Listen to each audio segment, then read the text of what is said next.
A very pleasant Wednesday to all of you. Today we celebrate the feast of the birth of John the Baptist, such an important figure, one who made ready the way of the coming of the Lord, prepared a highway so that we may all the more, not only today, but as we have received over the years, the Christ child born once again into our hearts. I want to pray today the reading from the book of the prophet Isaiah. This is the first reading of the day. And as always, I invite you to maybe pay attention to maybe a word or a phrase that draws your attention. Know that in that, somehow or another, God is speaking to you. Therefore, we hear these words from the book of the prophet Isaiah. Hear me, O coastlands. Listen, O distant peoples. The Lord called me from birth. From my mother's womb, he gave me my name. He made of me a sharp-edged sword and concealed me in the shadow of his arm. He made me a polished arrow. In his quiver he hid me. You are my servant, he said to me, Israel, through whom I show my glory. Though I thought I had toiled in vain and for nothing, uselessly spent my strength, yet my reward is with the Lord. My recompense is with my God. For now the Lord has spoken, who formed me as his servant from the womb, that Jacob may be brought back to him, and Israel gathered to him. And I am made glorious in the sight of the Lord, and my God is now my strength.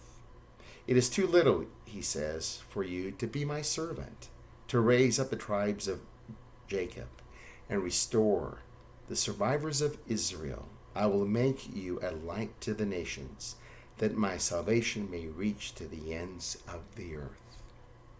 Such a beautiful reading from the book of the prophet Isaiah. And as I read these words, I am reminded of the first encyclical of Pope Francis, The Joy of the Gospel.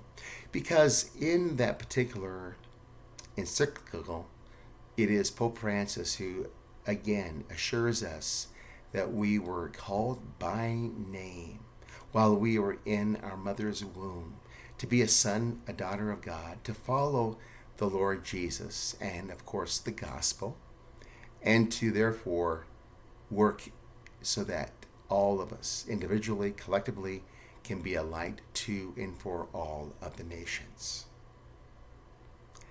What a magnificent privilege. What a powerful honor that we have received. And with that privilege, with that honor, we are to make hay, so to speak. We are to really create and make happen the good news of Jesus. God calls each and every one of us by name. God is personally involved in each of our lives, and it is God who directs us and guides us and leads us to where God wishes to take us. And in that way, God has big plans for us. We then allow ourselves, in fact, we surrender to where God does offer us the mission that is before us, confident that God will give us all we will need, and as we heard proclaimed too in the book of the prophet Isaiah, the strength needed. Let us then be people of great gratitude. Let us be people of great gratitude in the sense that we have been called by name from all of history to be servants. Let us do so with a new excitement and with a new fervor, but above all with a new zeal.